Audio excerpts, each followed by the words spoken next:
from India, where a fresh encounter broke out in Jammu and Kashmir's Doda district on Wednesday, leaving a soldier injured. Well, this is the second encounter in Doda and fourth in Jammu and Kashmir in the last 4 days.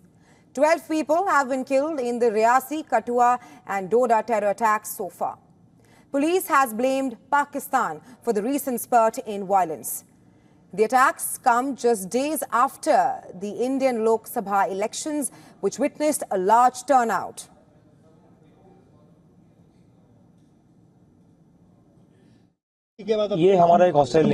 Our hostile neighbor wants to damage our peaceful environment.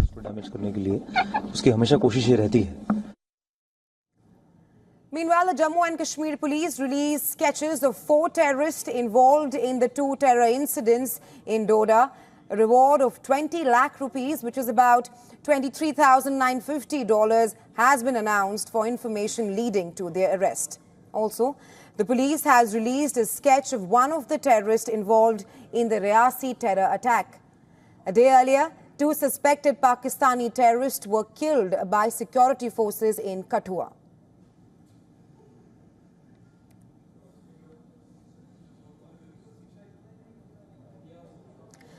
Now, the sudden rise in violence comes after the region's Director General of Police, R.R. Swain, said that the number of local militants was dropping, although 70 to 80 foreign militants continue to be active.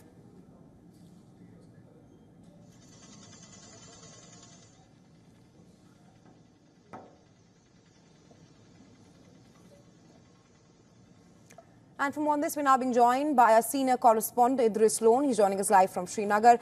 Hi, Idris. A fresh encounter broke out in Jammu and Kashmir's Doda district. This is the 4th such incident in the last 4 days. The police has also released sketches of 4 terrorists. What's the latest on this, and what's the on-ground situation like right now? Well, Raisha, the operation still continues. The firing was halted during the night. With the first light, the operation has been restarted again. Jammu and Kashmir Police and Indian Army in a joint operation.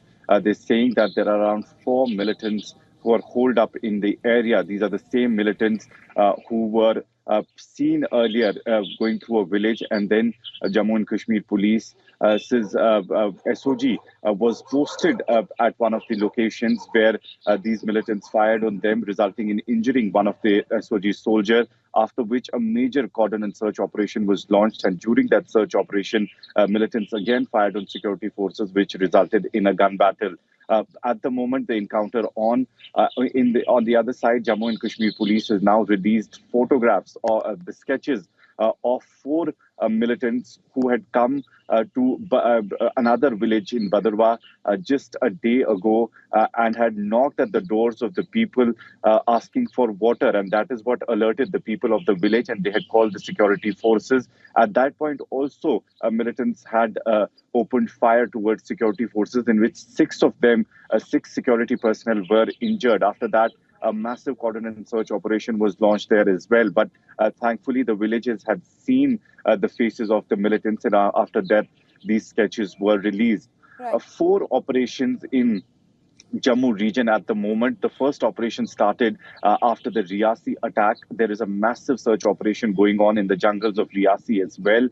The second operation, which was in Kathua, where 2 militants belonging to Jaish-e-Mohammed and Pakistani residents were killed by security forces. After that, security forces did not close the operation but continued with the search operation in the area. Jammu and Kashmir Police's DGP had already said a few days ago that there are 70 to 80 foreign militants active in Jammu and Kashmir. And it seems like the strategy of militants earlier was to attack in the Kashmir region. But now it seems they have shifted their base because they infiltrate from the international border and line of control, which is very close to the Rajouri-Poonch area.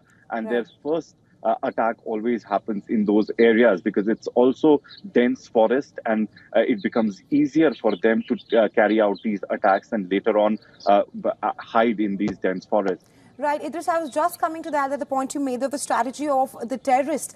Earlier, the attacks were restricted in the Kashmir border areas, and now we are witnessing these attacks taking place in hinterland areas in Riyasi, Kathua, all in Jammu.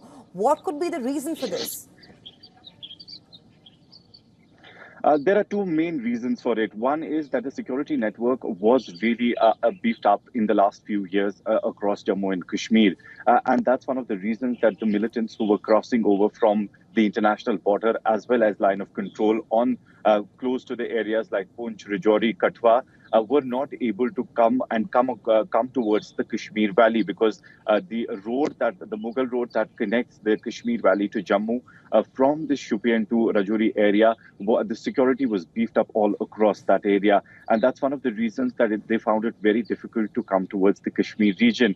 But now, what their strategy is that they infiltrate into the Rajouri Poonch belt and then carry out their first attacks in those areas only, and it becomes easier for them to carry out these attacks and later on hide in these forests. One of the most important things also is that these militants are highly trained. We also saw Jammu and Kashmir police release the photographs of three militants after their first attack, which was on the Indian Air Forces a month and a half ago. After that, we've seen one of the suspect, who's a militant, who's identified as Fauji, was a Pakistan Army commando. So these are very well-trained militants who are being sent now to Jammu and Kashmir and carry out these attacks so that they can easily also hide in these areas. And some may have actually carried out these attacks and crossed the line of control again and gone back. Right, Idris. Thank you so much for joining us on the show with your insights. We'll, of course, be tracking all the security situation very closely with you here on WION.